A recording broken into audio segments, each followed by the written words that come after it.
A shed update, and look, it's blue skies, very comfortable out here, and I really need to mow the grass, but anyway, that's another thing. I'm out here because the little shed is basically an 8x10, and it's in the talks. We may do another 8x20, because that's what the arc is. The arc is a 20 feet long, but right from the arc itself to the patio is 8 feet, and then I'll be legal with the city and everything, and I'll have it right here with the edge of the arc. So it basically won't be a two-story, but it'll be a single story, another unit, if you will, and that will be called the toy arc, because I'm actually going to unload most of the stuff that's upstairs and take it and put it in here. But it's in talks because I got to see how much it's going to cost me, because I know a guy that hopefully he can do it good work, and because I don't want it to leak, and the price, because I actually got the arc basically for a song, and the guy that built it, he retired, and I couldn't get another one. Basically everything went doubled and tripled in price, but that's in the works. So hopefully we can try to get that accomplished, hopefully maybe during the summer. But anyway, I gotta get a quote on it first before we I ran out of money when I did I would have did the bigger one on that one, but anyway, that's another thing. But anyway, we may get a little another I want to say a arc refit or a little upgrade. So anyway, I think that'll help out. Plus I'll explain in the arc itself, because I've actually had to stop putting up stuff because I'm kind of running out of room and cramming, and I think what I want to do is if it's priced right, and I'll have them build it, and then I'm going to redo this. We'll go upstairs and we're going to actually make it where we'll have it, stack and pack, but we'll also have it a little more stretched out, and have more figures where you can actually see it and see what's behind it, because there's some stuff in here I don't know what I put behind a lot of it.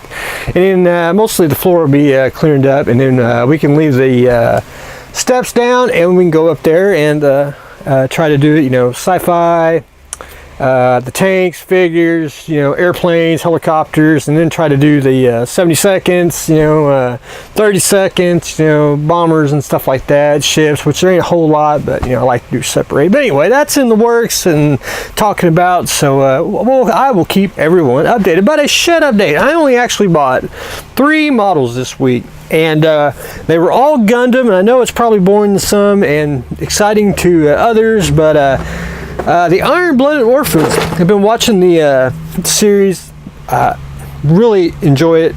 Some of the Gundam series, I really don't know what they are. I actually just pick them up, think if they look cool or anything like that. But anyway, I actually, a year ago, I actually bought Iron-Blooded Orphan kits, because they actually had female pilots, and I was like, well, I'll buy these. I don't even know what this is. And so I bought them, and and basically a year later started watching the show, and I'm like, those make sense now. So anyway, I like the military style of the big robots, or the characters like in the background, stuff like that. I like that stuff. I don't like the major Gundams. I probably don't have any.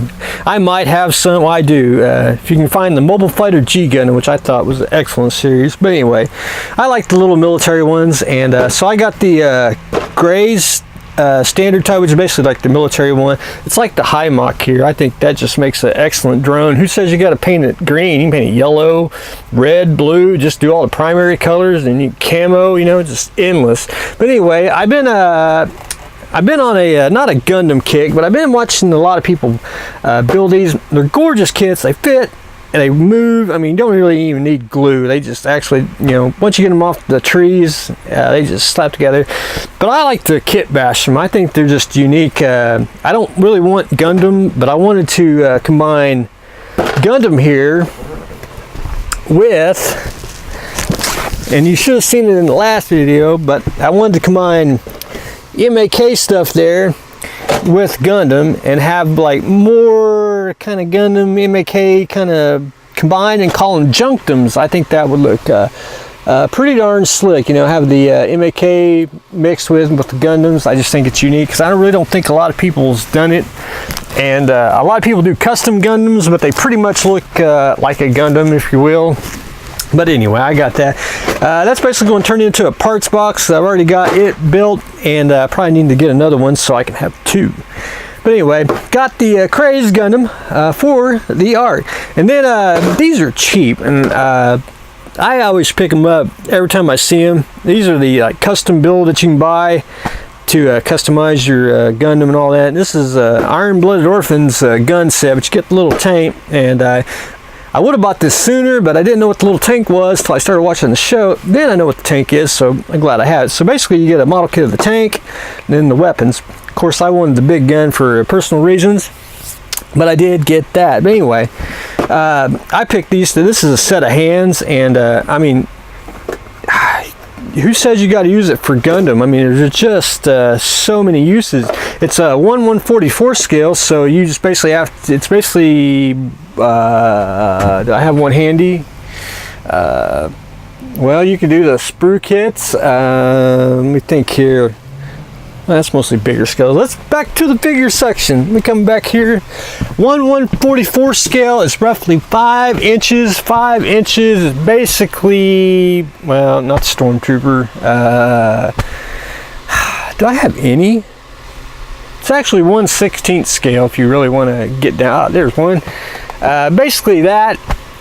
I mean, you can use the hands, you know, for those to make different, you know, MAK style or SF3D. You know, you can take, you know, 1/16 scale, 120 millimeter accessories, you know, put with the Gundams, you know, give them like a real spin, real weapon type stuff. But anyway, it's just useless. Useless. It's just so many uses you can do with it.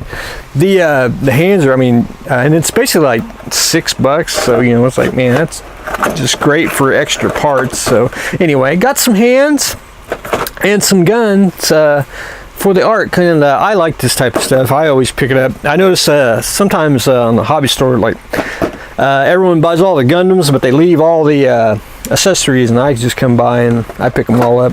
Plus, it gives you something to buy when you go to the hobby store if you just haven't found anything new. But anyway, I haven't done really nothing. I've been it's been rainy and kind of cold, and I just didn't really want to be out here when it was like that. But anyway, well, that's what I've got going on today.